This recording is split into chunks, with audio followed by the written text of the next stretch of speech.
Greek ફિલોસોફરો જેટલી વસ્તુ લખી સિકંદર વિશે.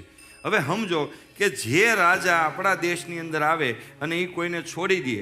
હવે તમને એ ખબર છે સિકંદરે એની છોકરીના લગ્ન ચંદ્રગુપ્ત મૌર્યારે કર્યા હતા. હવે આપણે એના દુશ્મન હોય અને આપણે ઝૂકી ગયેલા હોય, કોઈ એવો રાજા પોણી પૃથ્વી ઉપર રાજ કરેલો વ્યક્તિ છે, એનું માઇન્ડસેટ એ રીતનું થોડું હોય કે ભાઈ હારી ગયેલો દેશ છે ત્યાં હું મારી દીકરીને આપું. એવું તો કોઈ દી હોય નહીં.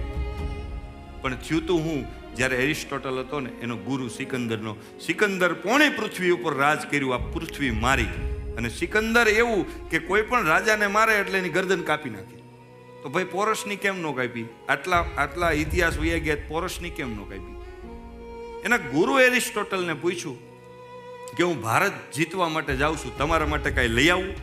ના પાડી, મારા માટે નહીં, તમે જાઓ, તમે તમારું કામ કરો. નહીં, તમારે કાંઈ લાવવું હોય તો ઈચ્છા હોય તો મને કહો. ત્યારે એના ગુરુએ એ વાત કરી કે જો ભારત તું જાતો હોય તો 3 વસ્તુ મારા માટે લેતો આવજે. એક તો શ્રી કૃષ્ણની ભગવદ્ ગીતા લેતો આવજે, અને બીજી વસ્તુ કે જમનાજીની રેતી લેતો આવજે જેમાં શ્રી કૃષ્ણ ભગવાન રમ્યા છે, અને ત્રીજું કોઈક સારો સાધુ લેતો આવજે ભારતમાંથી. જો તારી તાકાત હોય તો આ 3 વસ્તુ લેતો આવજે. સિકંદર આવ્યો ભારતની અંદર અને સાહેબ અહીંયા એને એક મચ્છર કરડ્યું અને ક્ષય નામનો રોગ થયો. પછી ગમે એ રોગ બીજો થયો હોય, પણ ટૂંકમાં અહીંયા એને મચ્છર કરડવાથી બીમાર થયો. એટલો બીમાર પડ્યો અને એના સૈનિકોને વાત કરી કે મારા ગુરુ મહારાજે કીધું છે કે અહીંયા જે સારા સાધુ હોય એને મારે લઈ જવાના. એમાં એક સિદ્ધ સાધુનું એને એડ્રેસ મળ્યું અને સેનાપતિઓ એ સાધુ પાસે જાય છે ને એમ કહે છે કે સિકંદરે મોકલા છે, તમને બોલાવે છે. કે કયો સિકંદર? હમણાં ગુજરી જવાનો છે ઈ?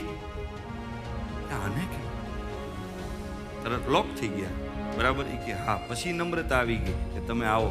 એ કે એને કામ હોય તો એ મારી પાસે આવે, હું એની પાસે ન જાઉં.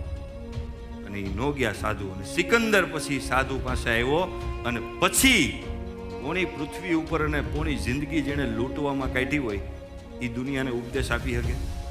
સાહેબ, માઇકલ જેક્સન તો ડોક્ટરો ભેગા રાખતો હતો, સેજ અમથો મરે, એને કોઈ ઉપદેશ ન આપ્યો. સિકંદરે જ હું કામ ઉપદેશ આપ્યો કે 2 હાથ ખુલ્લા મૂકીને જાય જગત?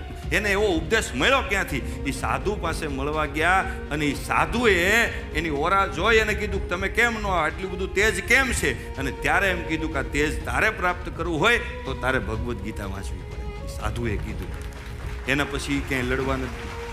અને સાહેબ પછી એના દેશમાં ગયો અને મરણ પથારીએ પડ્યો ને ત્યારે તમામ લોકોને બોલાવીને એમ કીધું હતું કે 3 સંદેશા અમારા દેશને આપજો કે હું મરું ત્યારે મારા મૃત્યુ પછી મારી નનામી ઉઠાવવા, મારી કબરને ઉઠાવવા માટે આ દેશના મોટા મોટા ડોક્ટરો હોવા જોઈએ કે આ દેશને ખબર પડે, આ દુનિયાને ખબર પડે કે પ્રોણી પૃથ્વીને લૂંટવા છતાં આ મૃત્યુથી મને એક પણ ડોક્ટર બચાવી નથી ગયો. આ સંદેશો મારે દુનિયાને આપવો છે. એ સિકંદરની તાકાત છે, આપી હગે શ્રીમદ ભગવદ્ ગીતાના માધ્યમથી એણે આપ્યો. બીજી વસ્તુ કે મારી લાશ ઉપર મેં જેટલો પણ ખજાનો લૂંટ્યો છે એ તમામ ખજાનો, હીરા મોતી માણેક મારી લાશ ઉપર ઉડાડજો. આ જગતને ખબર પડે કે મૃત્યુ ઉપર વિજય પ્રાપ્ત કરવા માટે કોઈ પણ જાતનું ધન કામ નથી કરતું. આ જગતને ખબર પડવી જોઈએ. અને ત્રીજો સંદેશ સિકંદરે આપ્યો હતો કે હું મરું તો કબરની અંદર મારા 2 હાથ ખુલ્લા રાખજો, કારણ કે આ જગતને ખબર પડે કે સિકંદર જેવો યોદ્ધા જેના નામનો ખોફ ખાલી ખબર પડે કોઈ દેશની અંદર સિકંદર આવે છે ત્યાં હલબલી જાય એવો યોદ્ધા એ પણ ખાલી હાથે આવ્યો હતો ને ખાલી હાથે ગયો. આ 3 સંદેશા દુનિયાને આપજો ભલા માણસ. એ સંદેશા શ્રીમદ ભગવદ્ ગીતામાંથી આ પ્રાપ્ત થાય. બાકી પોણી પૃથ્વીને લૂંટવા વાળો માણસ એને આવી એ વાત સમજાય? અને વિચાર કરો, પોણી પૃથ્વી લૂંટ્યા પછી એના હાથમાં શ્રીમદ ભગવદ્ ગીતા આવી. આખી જિંદગી તમામને લૂંટ્યા પછી હું ને તમે કેટલા નસીબદાર છે કે આપણે ક્યાંય લૂંટવા નથી જવું પડ્યું અને આપણા હાથમાં શ્રીમદ ભગવદ્ ગીતા આવી ગઈ.